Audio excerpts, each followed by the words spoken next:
briefing on the U.S. Geological Survey's findings on water quality.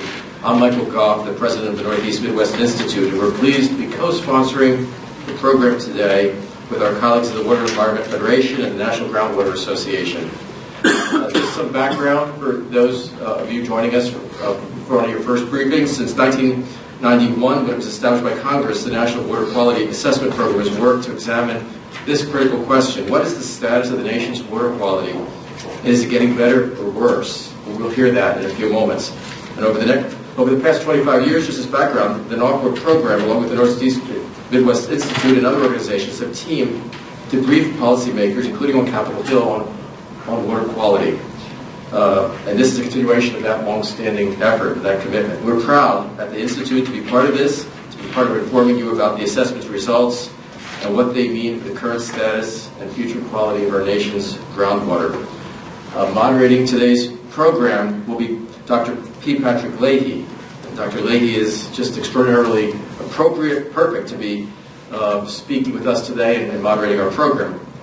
He's, of course, as you know, I think, a distinguished representative of the groundwater quality community and is particularly qualified to be with us. He's the executive director today of the American Geosciences Institute, a federation that represents over 250,000 earth scientists. And previously, he was acting director and associate director for geology of USGS, and in fact was the first chief of the National Water Quality Assessment Program. So, Dr. Leahy, it's a pleasure to have you here, and a pleasure to turn the program over to you. Thank you.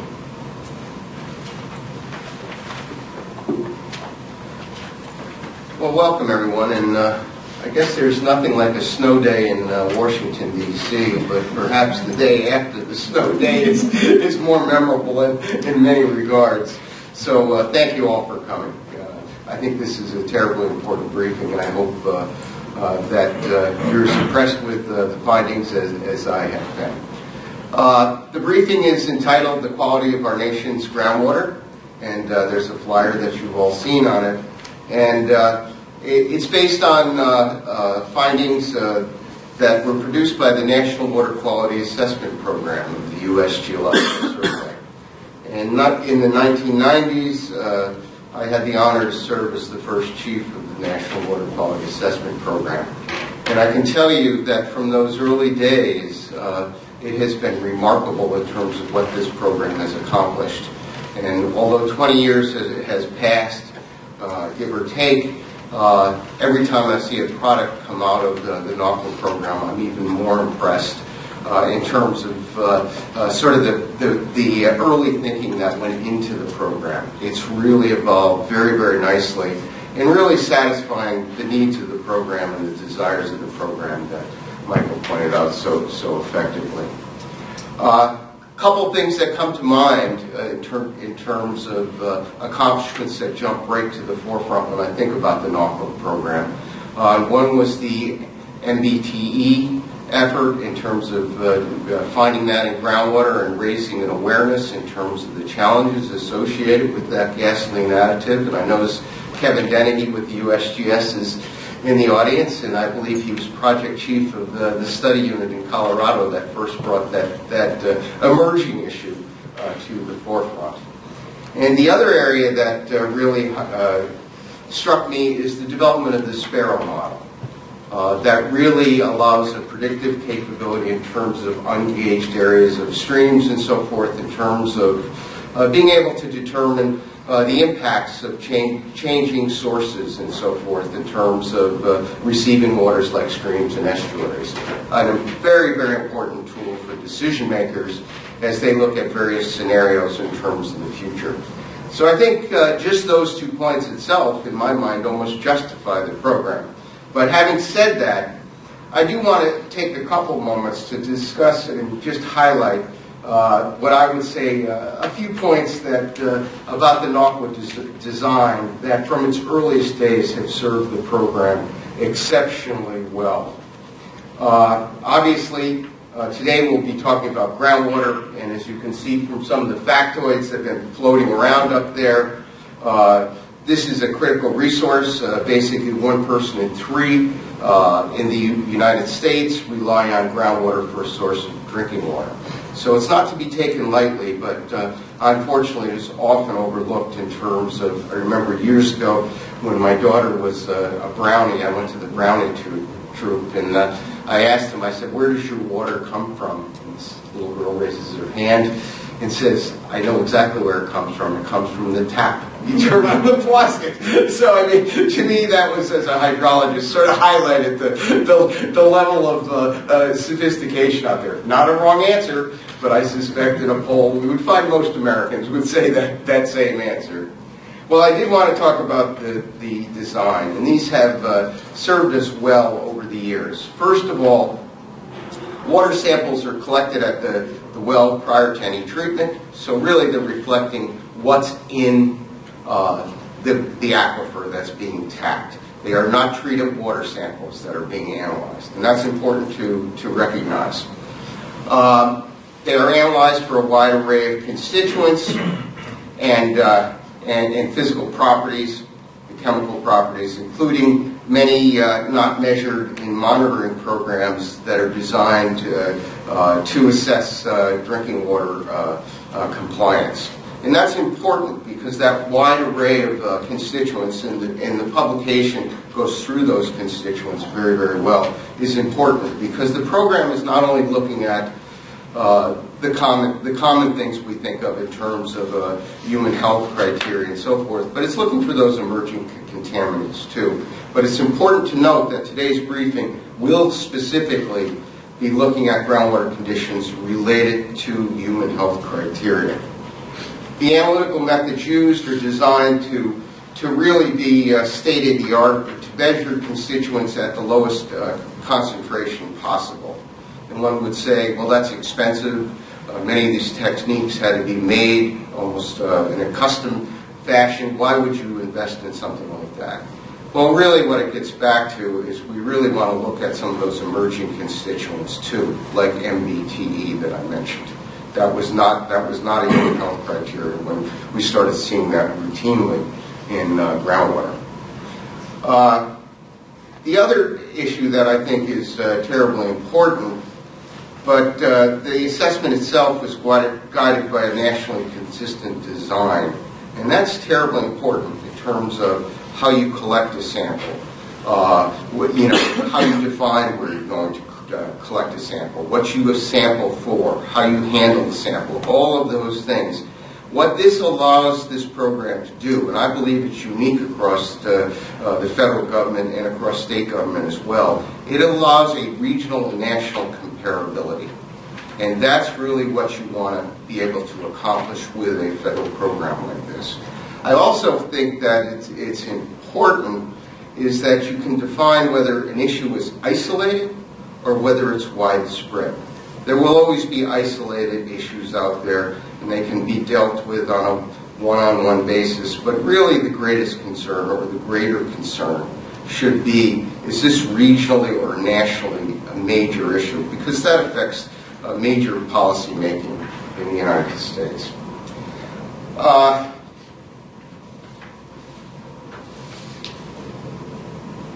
As I close here, I'd like to basically introduce Bill Wilbur, who's the current chief of the NAWQA program. And Bill has been with the NAWQA program from its inception. In fact, he had a very, very strong role in the conduct of the pilot program, which consisted of 7 studies that were designed to test concepts and so forth. They were quite successful under Bill's leadership. And basically it led to the development of a full-scale program. So Bill has been here. He's been the mainstay, and it's probably one of the reasons the design has stayed as it has. So Bill will be available for questions on sort of the broader scale, but what I'd like to do is get on to what I'll call the meat and potatoes, and that's our next speaker, who really is going to talk about results. And let me introduce Dr. Barbara Mailer, who I just had the opportunity to meet for the first time. Barbara is a research hydrologist with the USGS. She received her PhD from the University of Texas at Austin in geology, following a 1-year NATO international postdoc in France. Not a bad way to start. She started her career, or continued her career, I should say, at the U.S. Geological Survey in 1997. She's published scientific articles in numerous peer-reviewed journals, including such prestigious journals as the Environmental Science and Technology, Journal of Hydrology, and Geology. And her research focuses, of course, on water quality and geochemical processes in aquifers. So without further ado, let me turn it over to Kelvin.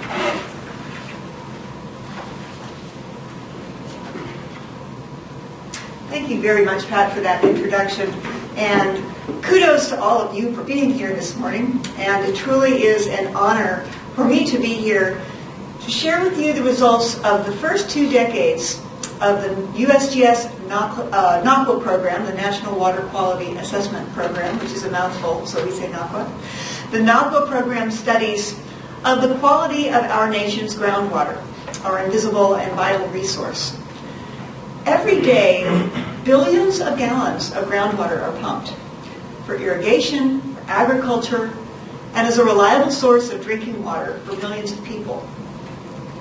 The NAQUA program has focused on some key questions, and these include what contaminants are in groundwater, at what concentrations, and how do these concentrations vary across the United States? What chemical processes are occurring underground that might affect the concentrations of contaminants as groundwater moves from the point of recharge at the land surface through the aquifer to the point of discharge at a spring, a stream, or a well. But also, how can water resource managers use this information to take action to ensure that the quality of the groundwater pumped meets human health standards for drinking? To address these questions, over the last 2 decades, the NAQUA program has collected samples from more than 6,600 wells in the regional aquifers that produce the vast majority of the nation's groundwater. And as Pat mentioned, we analyzed these samples for a wide array of constituents and properties, including metals and trace elements, solvents, pesticides, radionuclides, and nutrients, using very sensitive laboratory methods. We also collected information about the well type, the well depth, land use, and other factors that might help us better explain the complexity of what contaminants occur where and at what concentrations. Many of these samples were collected from shallow groundwater that underlies agricultural or urban land uses to give us a better idea of how our activities on the landscape might affect the quality of recently recharged groundwater. But many of these samples, and those are the blue dots, are collected from the parts of aquifers used for drinking, and that's going to be the focus of the presentation this morning. Overall, we found that 1 of every 5 samples collected from a part of an aquifer used for drinking contained at least 1 contaminant at a concentration that exceeded its health benchmark, the human health benchmark. And as Pat mentioned, these samples are collected at the well prior to any treatment. And treatment processes can reduce concentrations of contaminants to below benchmarks. Those treatments usually come at a cost. Now, this is the national average. And concentrations varied among regional aquifers. So, for example, in the upper Floridan aquifer in the southeastern United States, only 1 of every 20 samples contained a contaminant at a concentration of potential concern for human health. In contrast, in the basin-fill aquifers of the southwestern United States, 1 in every 3 samples contained at least 1 contaminant at a concentration that exceeded its human health benchmark. The NAQUA program found that not only do concentrations of contaminants vary among aquifers, they can even vary within the same aquifer or even between wells that are situated quite close to one another. And one of the major goals of the NAQUA program has been to better understand the complexities of why some contaminants occur where they do at the concentrations that they do. I'd like to share with you two major findings from the NAQA program that frankly came as a great surprise to me. And the first stat is in those cases where a concentration of a contaminant exceeded its human health benchmark for drinking, in 80% of the cases, the source of that contaminant was the geology. In other words, it's the rocks and sediments that make up the aquifer materials, and the interaction of the groundwater with those aquifer materials is the source of the contaminant. In only 20% of cases where a contaminant exceeded its benchmark in a sample of groundwater from a part of an aquifer used for drinking, in only 20% of cases was that contaminant associated with man-made sources, and in the vast majority of cases, that contaminant was nitrate, a nutrient that's associated with human and animal waste and fertilizer applications. In only a relatively few number of cases was a contaminant that exceeded a benchmark a man-made chemical like a pesticide or a solvent. Now again, that 1 out of 5 number, that's the national average, and also the 80% of geologic source contaminants is the national average. And again, concentrations vary widely in the regional aquifers across the country. And there were some areas, like the northern Atlantic coastal plain, Hawaii, and the Columbia Plateau in Washington, where in fact contaminants associated with human sources more frequently exceeded the human health benchmark. Here's some other considerations here as well. For the first 2 decades of the NAQA program, we analyzed about 290 different constituents and properties in groundwater. And of those, only about 2/3 have human health benchmarks established for them. That means that there's about 100 constituents for which we don't know whether the concentrations that we measured are a potential risk for human health and drinking water or not. That's the first consideration. And the second is that in many of these samples, more than one contaminant exceeded a human health benchmark. And that raises some questions regarding implications of contaminant mixtures and human health.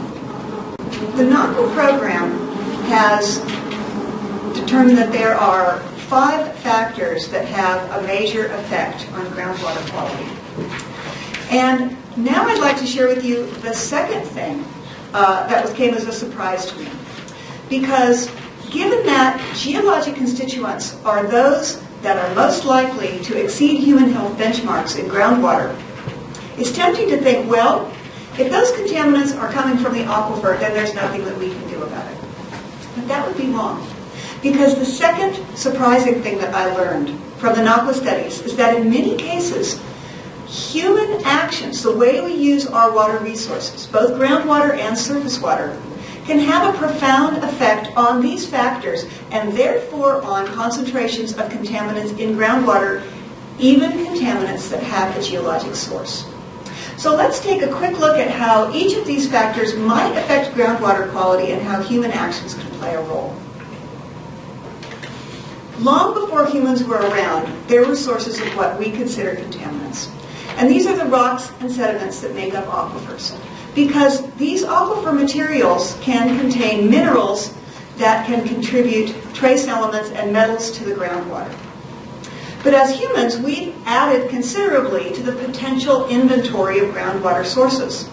Things like human and animal waste, petroleum products, pesticides, and fertilizers, all of these can make their way from the land surface down into the groundwater. Now, the second factor is a little bit more unexpected, and it's climate. And when I say climate, I'm not talking about climate change. I'm simply talking about whether the climate is hot or cold, whether it's wet or dry. Because in a humid climate, for example, where there's a lot of rainfall, there's a lot of potential groundwater recharge, and groundwater moves fairly rapidly through the aquifer. In contrast, in areas with semi-arid and arid climates, the temperatures are high, there's little rainfall, there's a lot of evaporation, and so not very much water makes it down to recharge the aquifer. And in these settings, groundwater tends to move much more slowly through the aquifer giving it a lot more time to interact with those aquifer materials. Additionally, in semi-arid and arid climates, repeated cycles of evaporation cause the buildup of salts in the soil surfaces. Now, as humans, we've overcome many of the challenges of arid and semi-arid climates with irrigation of crops and agriculture and also of landscape watering. So, from the point of view of the aquifer, we're providing artificial recharge. And in many of these areas, this artificial recharge has greatly increased the amount of groundwater that's moving through the aquifer. And this can have two consequences for water quality. One is that this artificial irrigation can bring in chemicals from the land surface down to the shallow groundwater. Another unintended consequence is that artificial irrigation and artificial recharge can dissolve all those salts that have been building up at the surface for centuries or even millennia and distribute those down to the shallow groundwater. The NACO studies found that, not infrequently, shallow groundwater in arid and semi-arid areas has elevated concentrations of dissolved solids or salts. And this presents problems not just for drinking water, but even for use of the water for agriculture. Now, concentrations of dissolved solids can be lowered, but that treatment comes as a cost. For example, this reverse osmosis treatment facility, which was built in the Denver area in Colorado, can remove concentrations of dissolved solids, but it was built at a cost of $35 million. Now, our third factor is geology, because the rocks and sediments that make up the aquifer control how the water moves through the aquifer. For example, in the glacial aquifer, which blankets about the northern one-third of the United States, the aquifer sediments are unconsolidated or loose sands and gravels from the glaciers, and groundwater can move very readily through these materials. In other regional aquifers studied by the NACO program, water moves through fractures in basaltic and volcanic rock aquifers, such as in Hawaii and in the Columbia Plateau in Washington and the Snake River Plain in Idaho. In yet a third type of aquifer studied by the NACO program, groundwater moves through conduits that have dissolved out of limestone in a type of geology that we call karst. So the way that the groundwater flows through the aquifer can affect water quality, but also these different rock types have different minerals that can contribute different trace elements or metals to the groundwater. Closely related to the geology is the hydrogeology, and this is the science of in what direction and what rate does groundwater move through an aquifer.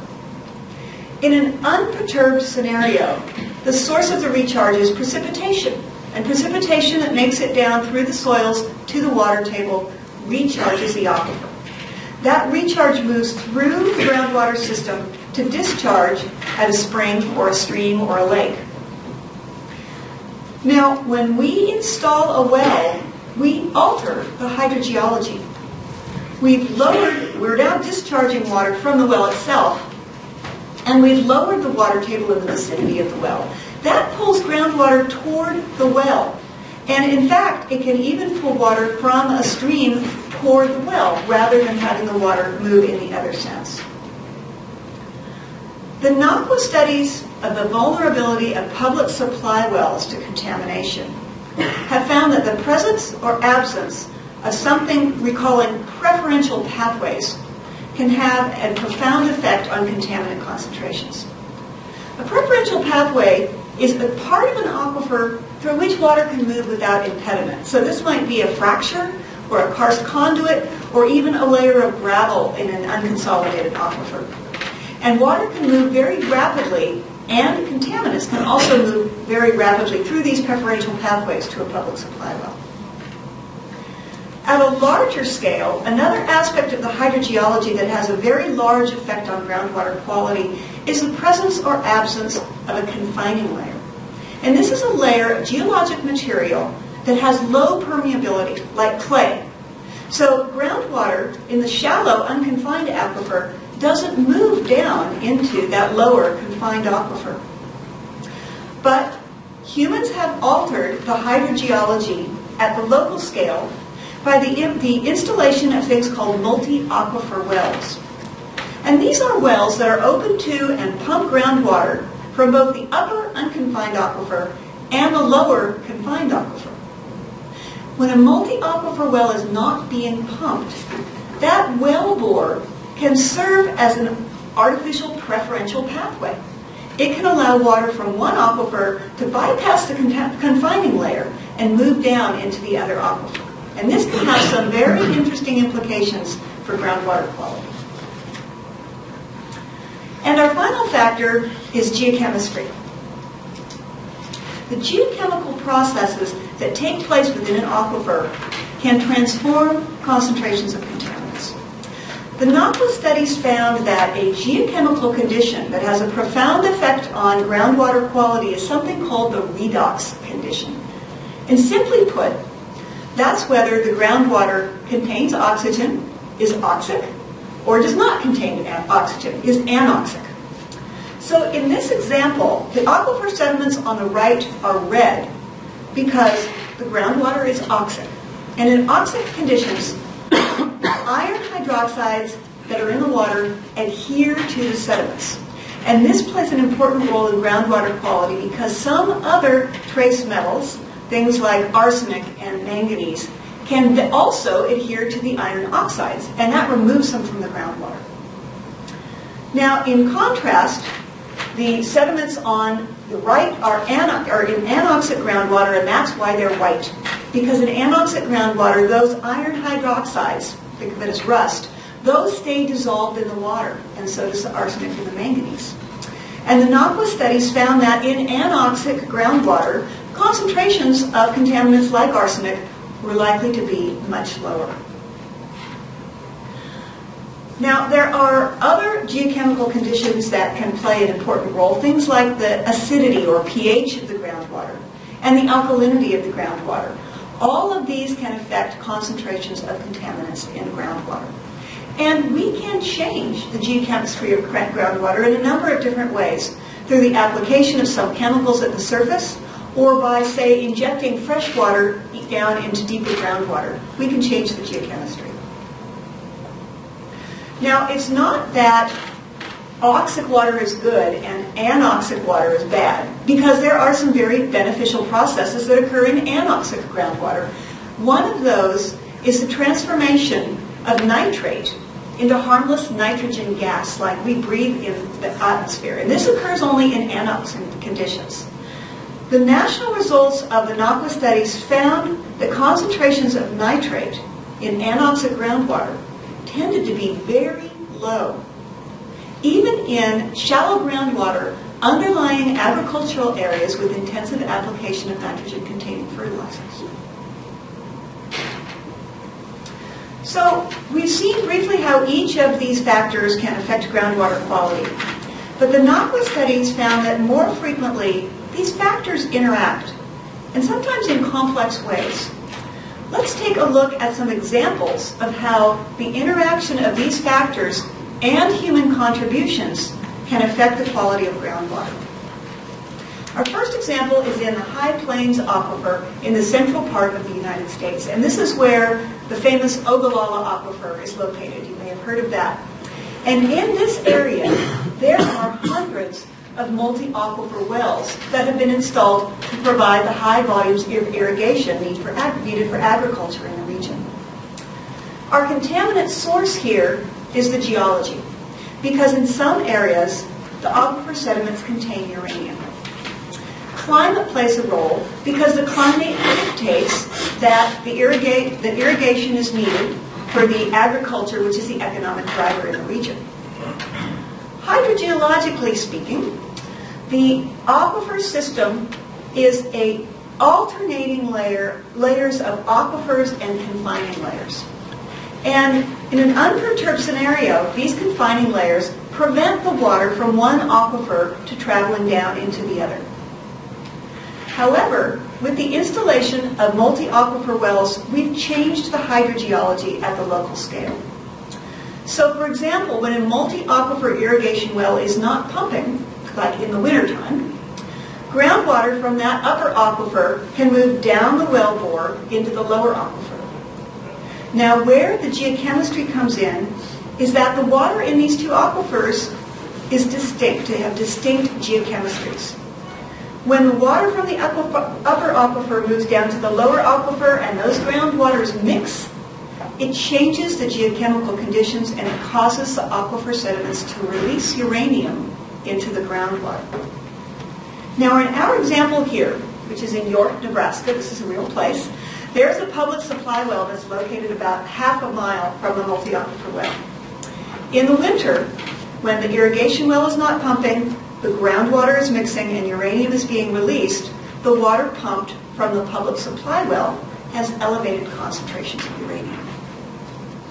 Now, there are other ways that groundwaters can mix and change the geochemistry, and another example of this is something called aquifer storage and recovery, which you might have heard of. This is where water from the surface is pumped down for storage into an aquifer.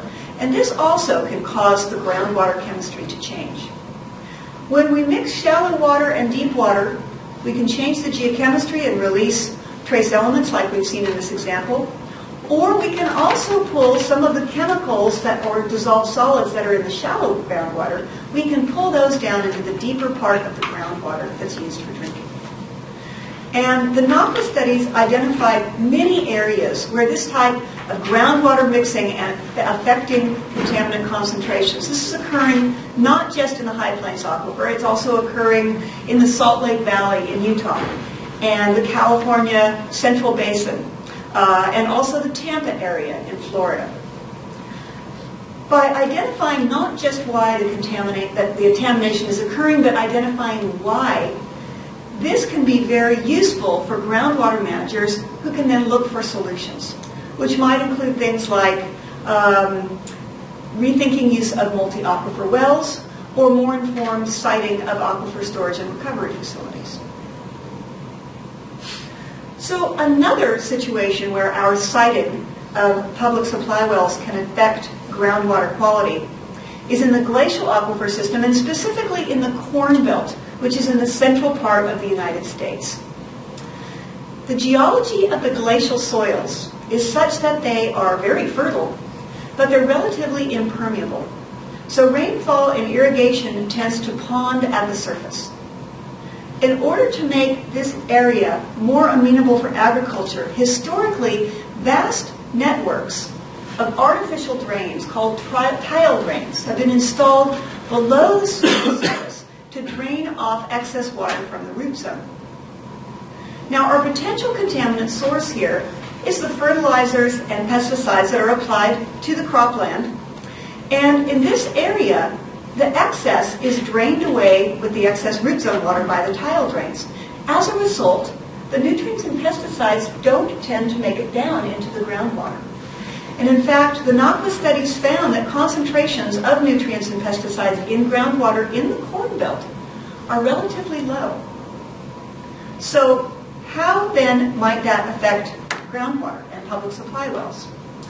Well, in the Corn Belt region, in many areas, public supply wells are sited near rivers and streams.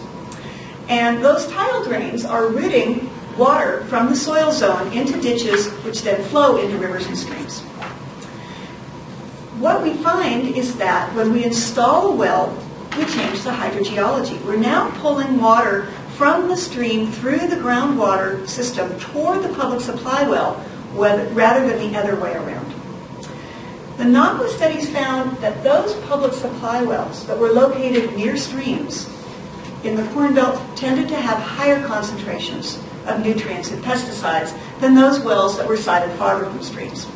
And additionally, they found that the concentrations tended to be higher after rainfall when there was a lot of surface water runoff. So again, by not just identifying that contamination is occurring, but the factors causing it, water supply managers can look for solutions, such as timing the pumping of water so that it doesn't coincide with periods when concentrations of contaminants are expected to be high. This is a situation where we're seeing source water quality affect groundwater quality. But sometimes groundwater quality can affect surface water quality. Many people don't realize that much of the water in rivers and streams, particularly during low flow times, much of that water is coming from groundwater. And that means the quality of the groundwater can have an enormous impact on the surface water. Now, our example here is in the Denver Basin aquifer system in Colorado.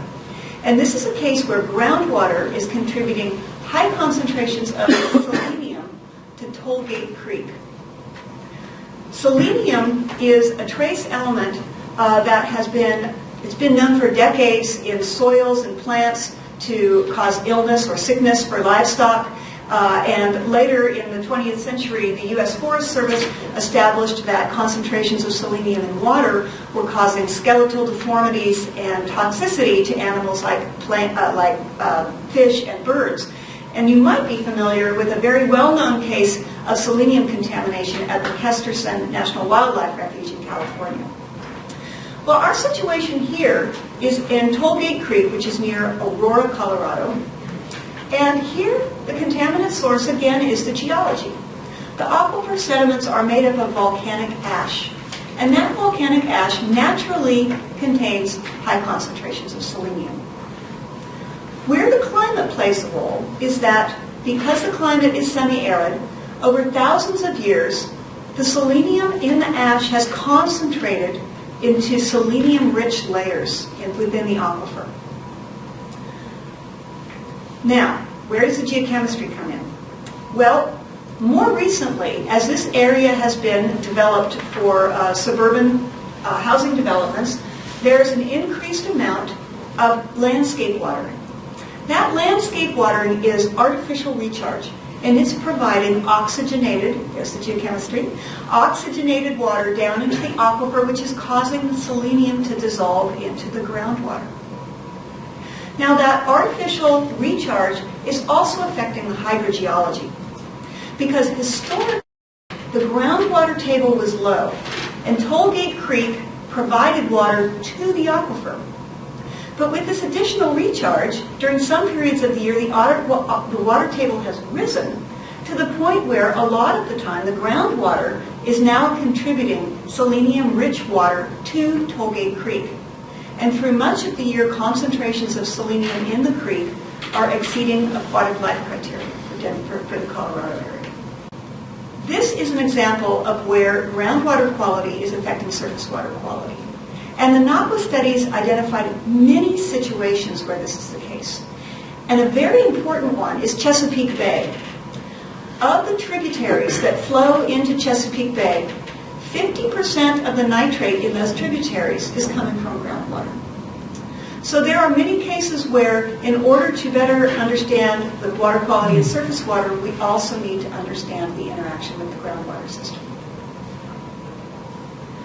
The final example is how our application of chemicals at the land surface can affect the concentration of a contaminant with a geologic source in the groundwater. And our example here is from the Northern Atlantic Coastal Plain Aquifer System in the eastern United States. Some of the NAQUA samples were analyzed for radium. And radium in drinking water was established by the CDC to be associated with bone and nasal cancers.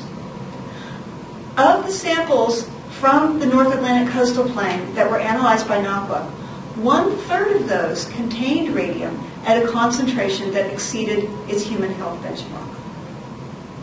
But there's a mystery here, because although radium has a geologic source, concentrations tended to be higher in agricultural areas. So let's see why that might be. Our contaminant source here, again, is the geology. It is the quartz sands that make up the Northern Atlantic Coastal Plain. There's a little bit of a mystery here, too, because although these sands contain some radium, not any more than aquifer sediments in many other parts of the country, yet the concentrations in groundwater happen to be high. Hydrogeologically speaking, these quartz sands are very permeable. So rainwater, which is weakly acidic, readily infiltrates and moves through the aquifer. Where the geochemistry comes in is that these quartz sands don't have the capacity to buffer the acidity of the rainwater. So the groundwater also is acidic. On average, in the northern Atlantic coastal plain, the pH is about 5.3, which is much more acidic than other parts of the country. And this explains one of our first mysteries, because radium is soluble in acidic water. So the interaction of the acidic groundwater and the quartz sediments is releasing radium into the groundwater. So for our second mystery, why are concentrations higher in agricultural areas? Well, in agricultural areas, nitrogen-containing fertilizer is applied, and some of that nitrogen makes its way into the groundwater. The groundwater is oxic, and the nitrogen is therefore transformed to nitrate, and this transformation releases hydrogen ions. Hydrogen ions make the groundwater even more acidic. Secondly, in many agricultural areas in the northern Atlantic coastal plain, it's common practice to apply lime at the soil surface to try and buffer the acidity of those soils. And the magnesium and calcium ions in that lime also infiltrate into the groundwater, and they cause even more radium to be released from the sediments. Now, public supply wells are required to monitor for many regulated chemicals, including radium, and to reduce those concentrations to below their human health benchmark before the water is distributed. However, private wells, also called domestic wells, monitoring them is generally not required, and it's the responsibility of the homeowner to reduce concentrations of contaminants. The discovery by the NACO program of elevated concentrations of radium in domestic wells in the northern Atlantic coastal plain has prompted new guidelines for monitoring of these wells in Maryland and New Jersey, and it's also resulted in a widespread public education campaign so that homeowners in these areas can use water softener systems to reduce radium concentrations in their groundwater. These are just a few examples of how the NACO program has helped us understand the complexity of why some contaminants occur in groundwater at elevated concentrations. Many other examples, illustrations, descriptions, and explanations are provided in 9 newly published USGS circulars that describe the quality of the groundwater in many of the regional aquifers of the United States. And the results of the national study are summarized in a 10th circular, which I believe is in your packet. This is Circular 1360, Water Quality in Principal Aquifers of the United States. How can informed communities and water supply managers address these issues? NACO studies of the vulnerability of public supply wells to contamination have led to 3 measures that water supply managers can use to better understand what contaminants might reach their public supply well, when, and at what concentrations. The first of these measures is understanding the recharge area providing groundwater to the well. And approaches to understand this can include groundwater flow models and interpretation of the geochemistry of the groundwater pumped. By understanding the recharge area contributing groundwater, potential sources of contaminants can be inventoried. A second measure is knowledge of the geochemical conditions within the aquifer. And things like redox condition, the acidity or pH, and alkalinity all can be measured.